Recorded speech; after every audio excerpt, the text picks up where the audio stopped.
السلام عليكم. جاي لكم النهارده في فيديو جديد. جايبه لكم النهارده بصوا الجلده بتاعت التلاجة عندي كانت بتلزق خالص، وقلت ايه اعمل لها ميه سخنه كده. كنت عرفت حاجه كده وقلت اجربها.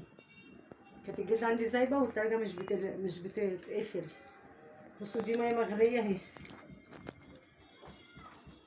بتخليها يا جماعه تلزق. بعملها كده على الجلده بتاعت التلاجة، ميه بتغلي.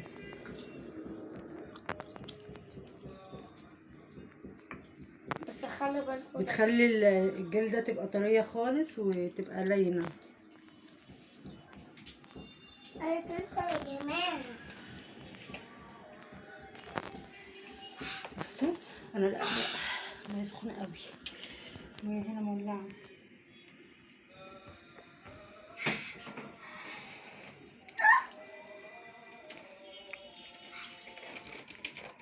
في ناس ممكن تكون عارفه وناس مش عارفه، يعني اللي مش عارف يعرف.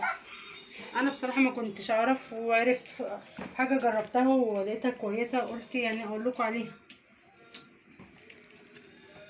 كلنا بنتعلم من بعض يعني، بس هي جميله عشان انا بتكلم.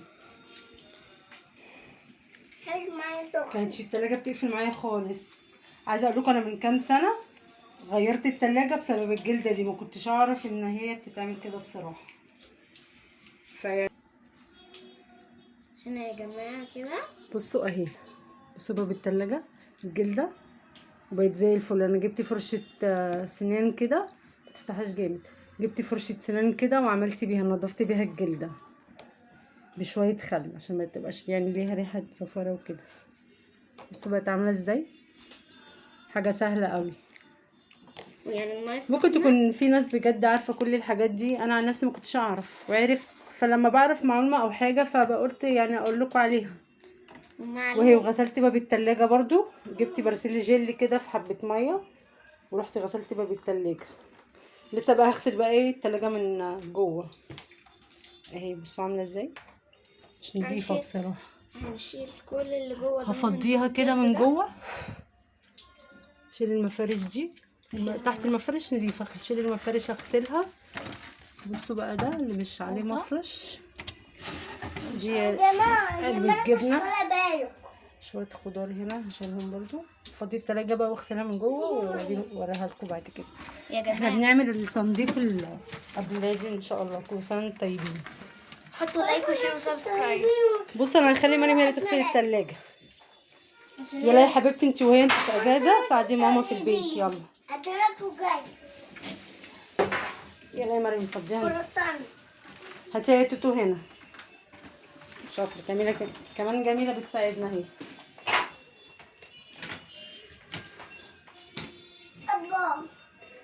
لا تقيل عليك، استني مريم هي تشيل. هاتي البتنجان ده.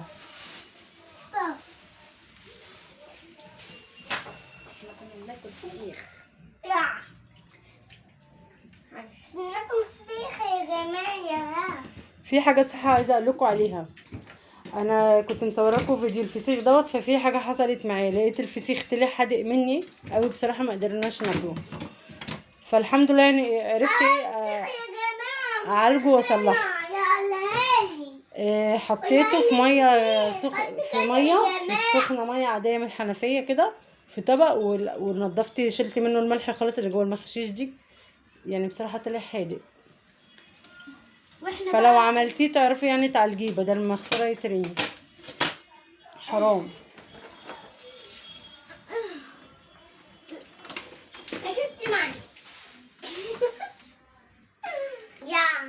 سيبيه حطيه على جنب هنا عشان هغسلهم. ده هنا كده مكان اللحمه ده معايا. سيبيه بقى كده، انا هغسله من المفاريش دي. نشيل دول بقى. هاتي الحاجات اللي تحت الرف ديت. طب وده فضي كله يا مريم، طلعي كله. مفيش مكان. هخلي بقى مريم ايه هي اللي تغسل التلاجة وانا واقفه معاها. عودي بنتك كده من صغرها ان هي تخش تساعدك في تنظيف البيت، في الترويق والتنظيف عشان تطلع شاطره. احنا في الاجازه اهو يعني.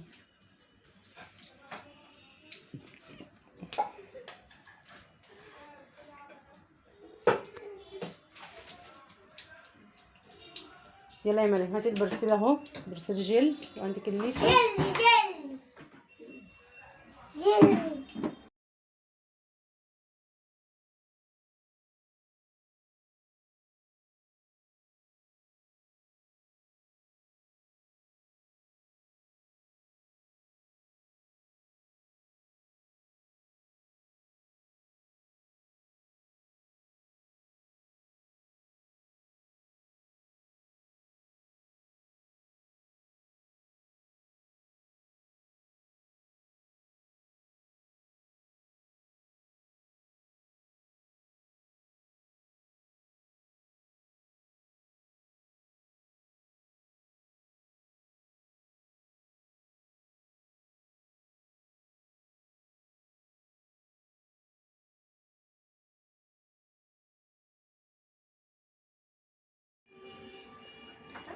هنا التلاجة يا جماعه خلصت اهي، دي الشكل النهائي ليها. بصوا مريم نضفتها ازاي، حاسبي يا مريم عشان اوريها لهم من جوه اهي. خليتها فله شمعة منورة، بصوا هيبقى اهي. بتزمر. هي عشان الباب مفتوح بتعمل الانذار. حاسبي. وريلهم من ورا كده.